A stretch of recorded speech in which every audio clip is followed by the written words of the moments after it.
Lake Orion High School's homecoming activities kicked off with the annual homecoming parade on Sunday, October 12th. Hundreds of residents gathered along the parade route as participants gathered at Blanche Sims Elementary School and made their way down Flint Street, turning right on Broadway to the finish at Elizabeth Street. Students from all of Lake Orion schools, including 6 elementary schools, 3 middle schools, and the high school, were represented. Student groups took part in the parade, as well as athletes from a wide variety of sports. And of course, the homecoming court was introduced to the crowd. Seniors, Ella and Nick. Ella is proud to be a dragon. She's involved in leadership, HOSA, breakthrough type 1 diabetes, and winter guard. Ella hopes to study at Michigan State University. Ella is a famous podcaster with her podcast about having type 1 diabetes. Please, everybody, welcome Ella and Nick. Nick is a member of Rho Kappa, the Key Club and Leadership. He is looking forward to applying to study econ at the University of Michigan. Please welcome Ella and Nick. Our next combo is senior Riley Bendel, and representing her older sister, we have Charlotte Brodowski. Riley's a member of the varsity baseball team and the leadership class.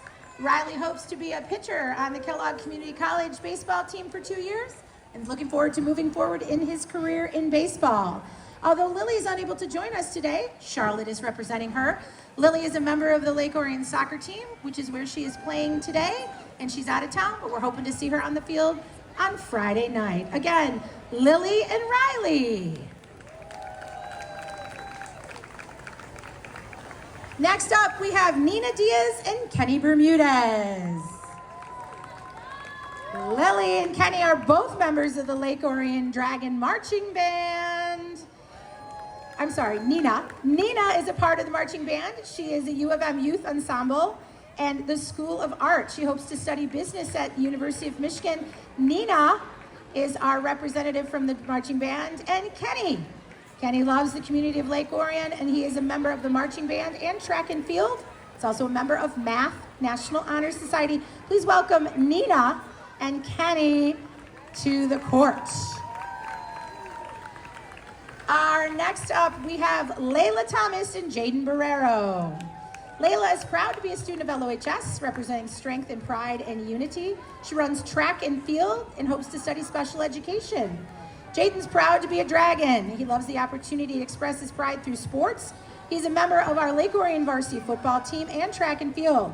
He hopes to study accounting next year at Grand Valley. Please welcome Layla and Jaden.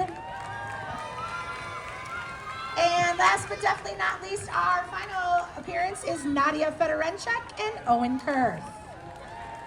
Nadia plays on the varsity soccer team. She's a member of HOSA and the Future Nurses Society and the Science National Honor Society. She hopes to study nursing next year at Michigan State University. And Owen is part of our theater department here at Lake Orion High School. He's involved in Rho Kappa, National Honor Society, Go Green Club, and cultural outreach. He also helps to study at Michigan State University. Go Green, Nadia and Owen. On Thursday, October 16th, fans came out to Dragon Stadium to watch the annual Powderpuff Football game between the juniors and the seniors, followed by the homecoming game on Friday between the Dragons and the Oak Park Knights. ONTV's Joey Tysick has all the exciting highlights. Homecoming week was last week, which means we got the annual Powderpuff football game between the juniors and the seniors on Thursday night, October 16th. With the new Flag Football League, the skill level of this Powderpuff game may continue to rise. The game started quickly when the seniors took the first kickoff over 50 yards to immediately put them in a scoring opportunity. Then, off of a quarterback sweep from Kendra Fornwall to the left side of the field, the seniors got the first score of the game.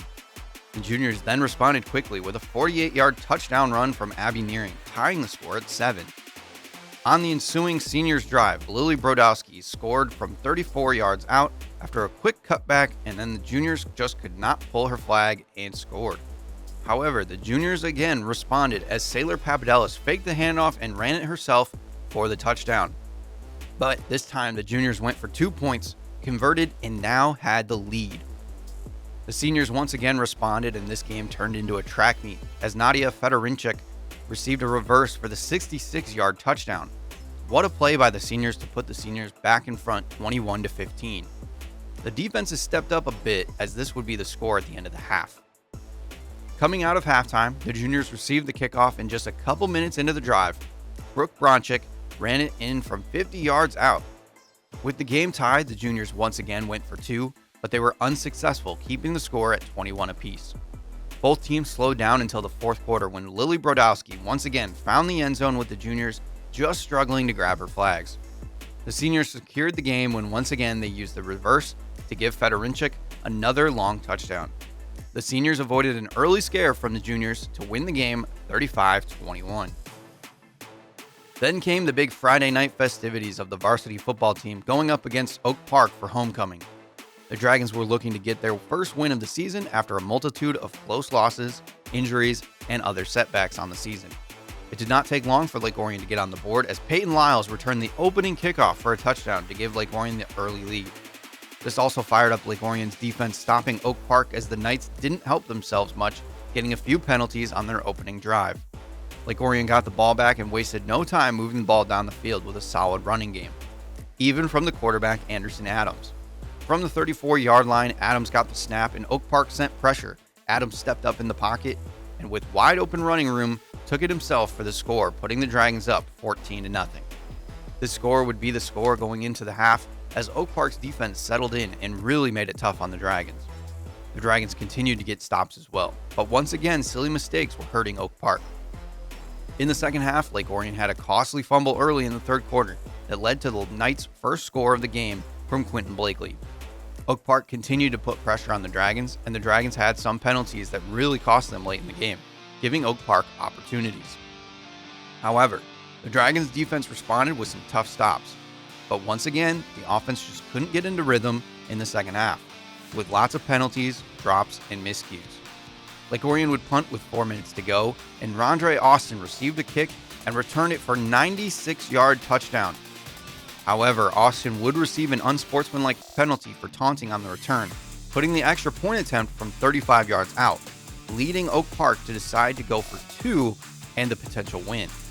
Trey Hawkins got the snap, dropped back, and fired the ball to the end zone, just barely over the hands of Caden Taylor, keeping Lake Orion's 1-point lead. The Dragons just needed a couple first downs to secure the win.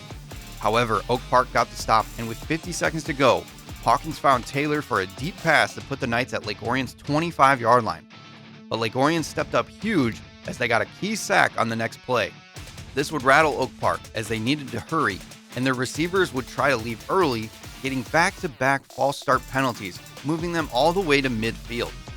The final play, Oak Park got another penalty, ending the game 14-13. Dragons win. What a game, and what a way to fight. We caught up with head coach Chris Bell after the game. I'm so happy for the kids and so happy for all of us. It's been a long season, long in the sense we've had a lot of adversity, but the kids have never stopped fighting. They're great to coach, they're great kids, and just so proud that they could experience this on homecoming because they deserve it. The Dragons closed out the 2025 season on the road against the Saline Hornets, losing the game 49-14, to finish with a 1-8 overall record and an 0-4 record within the OAA Red Division. From Dragon Stadium, this is Joey Tysick reporting for ONTV Sports. Thanks, Joey. During the halftime ceremony of the homecoming game, last year's King and Queen Parker Gannon and Allison O'Rourke returned to crown the 2025 King and Queen. Allison was instructed to place the crown on the head of Layla Thomas, and Parker was instructed to crown Jaden Barrero as homecoming king.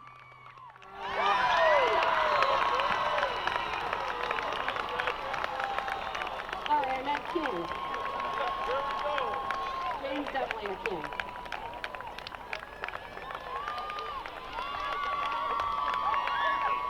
I was so shocked. I was very excited. I did not expect this. Thank you.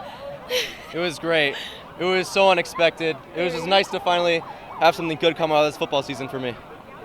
What do you want to say to your classmates? Thank you so much. This opportunity. Thank you for everyone. Thank you so much for voting for us. Yes. Love you guys. Thank you. Thank you.